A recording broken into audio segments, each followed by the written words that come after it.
తెలుగు రాష్ట్రాల్లో టీడీఆర్ బాండ్లకు సంబంధించినటువంటి స్కామ్ పైన మనం చూస్తున్నాం. క్షేత్రస్థాయిలో కూడా అనేక అక్రమాలు చోటు చేసుకున్నటువంటి పరిస్థితులు కూడా మనకు కంప్లైంట్ల రూపంలో కూడా ఏబిఎన్ ఆంధ్రజ్యోతి దృష్టికి తీసుకొస్తున్నారు. ఎందుకంటే దీనిపైన ఏబిఎన్ ఆంధ్రజ్యోతి ఫోకస్ చేసి కథనాలు ప్రచురిస్తుండడంతో చాలా ప్రాంతాల్లో జరిగినటువంటి అక్రమాలు, ముఖ్యంగా కొన్ని చోట్ల లబ్ధిదారులకు కూడా న్యాయం చేయలేదు.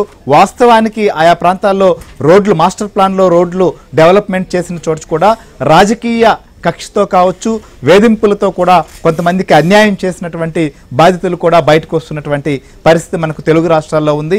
ముఖ్యంగా ఇటు ఆంధ్రప్రదేశ్లో ప్రస్తుతం దీన్ని విచారిస్తామని కూడా ప్రభుత్వం చెప్పింది. కానీ ఈ స్కామ్ వెనకాల ఉన్నటువంటి వారు ముఖ్యంగా అధికారులకు సంబంధించి మాత్రమే ఆన్ రికార్డు ఉన్నప్పటికీ చాలామంది ప్రజాప్రతినిధులు, రాజకీయ నాయకులు దీని వెనక మాత్రం ఖచ్చితంగా ఉన్నారు.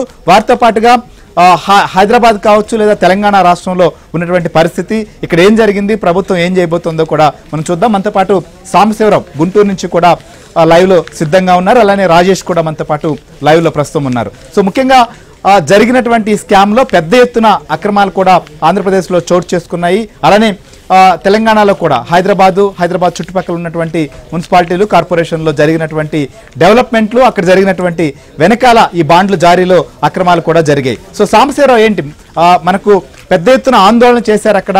ఈ స్కామ్ సంబంధించిన విషయాలపైన చాలా మంది బయటకు వచ్చారు, కంప్లైంట్లు చేశారు, కానీ ఇప్పటి వరకు అయితే చర్యలు తీసుకోలేదు. దీనిపైన విచారిస్తామని ప్రభుత్వం అంది. కానీ ప్రస్తుతం దీనికి సంబంధించి ఏం జరుగుతోంది, విచారణ కావచ్చు, లేకపోతే అసలు ఏ రకంగా అక్కడ ఈ బాండ్లను దుర్వినియోగం చేశారు, ఏ రకంగా దీన్ని సొమ్ము చేసుకున్నారు?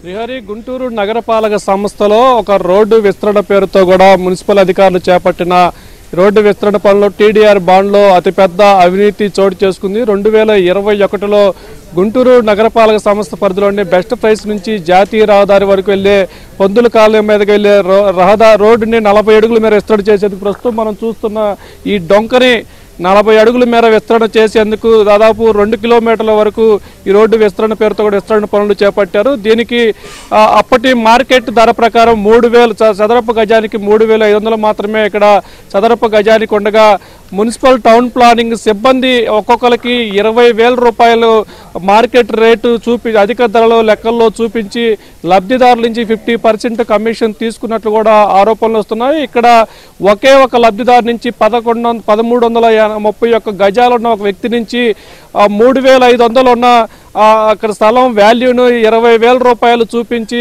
అక్కడ 10 కోట్ల రూపాయలు ఒక్క వ్యక్తి స్థలంలోనే 10 కోట్ల రూపాయలను స్కామ్ చేసినట్లు కూడా వెలుగులోకి వచ్చింది. దాదాపు మొత్తం ఈ రహదారి విస్తరణ, ఈ రోడ్డు విస్తరణలో 100 కోట్లు, ఒక్క రోడ్డు విస్తరణలోనే 100 కోట్ల రూపాయలు టీడీఆర్ బాండ్లో స్కామ్ జరిగినట్లు కూడా ఆరోపణలు వచ్చాయి. దీనిపై అప్పట్లోనే సిటీ ప్లానర్, గుంటూరు నగరపాలక సంస్థ సిటీ ప్లానర్గా ఉన్న ఒక మహిళా అధికారి కీలకంగా ఈ స్కామ్కు సూత్రధారి, పాత్రధారి ఆమె అయినట్లు కూడా ఆమెపై కూడా అప్పట్లో కలెక్టర్కి కూడా ఫిర్యాదు చేయడం జరిగింది.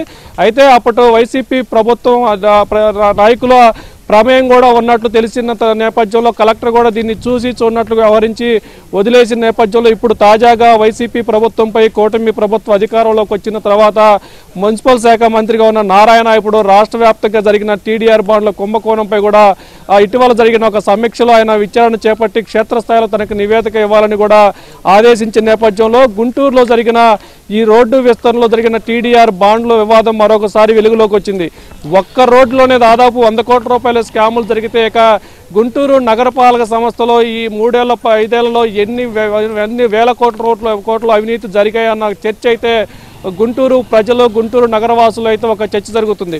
ఇప్పుడు ఇక్కడ చూస్తున్న మనం ఈ పొలాల్లో కూడా కొంతమందికి ఈ పందుల కాలనీ వరకు ఉన్న స్థలాలకి తమకు అనుకూలంగా ఉన్న వారిని ఆ ల్యాండ్ని కమర్షియల్ ల్యాండ్గా చూపించి కొంతమందికి రేట్లు పెంచగా, హైవేకి అనుకోని ఉన్న పొలాలు తెక్కలపాడు సమీపంలో ఉన్న రైతులు, వాళ్ళంతా తెలుగుదేశం పార్టీకి అనుకూలంగా ఉండే రైతులు కావడంతో కూడా వారి రేట్లు కూడా తగ్గించి చూపించారంటూ కూడా వాళ్ళు గతంలో కలెక్టర్కి ఫిర్యాదు చేసింది.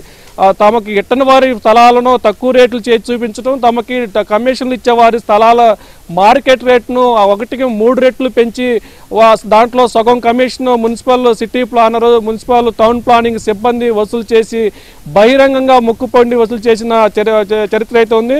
2021లో గుంటూరు నగరపాలక సంస్థలో జరిగిన ఈ టీడీఆర్ బాండ్ల కుంభకోణంపై ఇప్పుడు మంత్రి అంటే విచారణ చేపట్టిన నేపథ్యంలో సాంబశివరావు, మీరు పనిచేసిన అన్నట్లుగా అధికారులు ఇప్పుడు మొత్తం మీరు నిలబడినటువంటి ఈ డొంక